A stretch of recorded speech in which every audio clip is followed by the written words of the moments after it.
Charity Go crossovers, itutuloy-tuloy ang pagkarangkada sa semifinals at sasagasaan ng mga koponan na haharang sa kanilang dadaanan patungo sa tuktok. Petrogas Angels fully tanked na makikipagbardahan dahil kompleto na din ang kanilang lineup, kaya buong-buo na ang loob nilang makamit ang inaasam na goal. What's good, PVL fans? It's nice to be back with you here on Powerhouse Volleyball PH. Kindly do subscribe to my channel at pakihit na din ang notification bell para ma-notify ka sa aking mga bagong uploads. Para sa ating ikalawang tapatan ngayong araw na ito, April 30, 2024, first day of the semifinals, Red Hot teams Charity Go crossovers and Petrogas Angels will face each other. Kagaya ng ibang Final Four contenders ay talagang sinagad at diniin din sa dulo itong ating semifinalists na mga koponan na out of contention na. Una na nga dyan itong Charity Go na hindi tinipid at pinalampas ng Gallery Sour dahil nauna silang nakakuha ng 2 sets. Ngunit nagising at nanghalimaw ang crossover sa set 4 hanggang sa nagtuloy-tuloy na ang kanilang momentum at pinektosan ang High Risers sa set 5, 24-26, 25-23, 25-19, 12-25, and 9-15.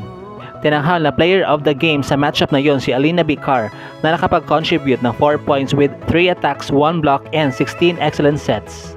Ikalawa naman itong Petrogas na muntik na din talagang naisahan ng next leg sapagkat nauna silang nakakuha ng set.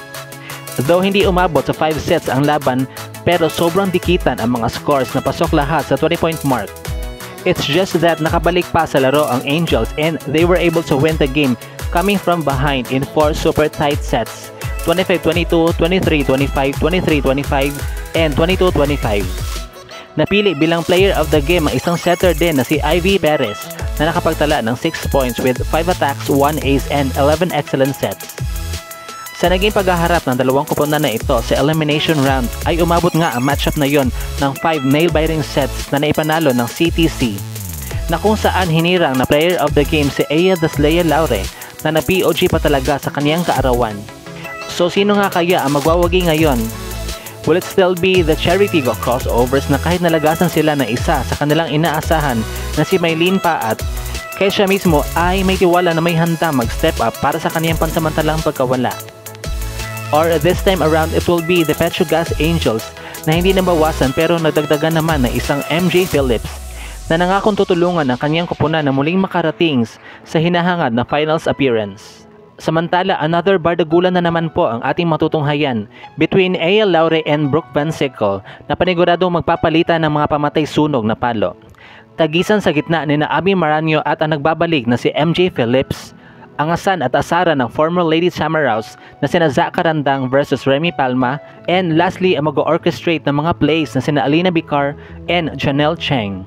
Kaya naman antabayanan na lang natin kung sino nga ba ang mas magiging mainit sa laban na ito.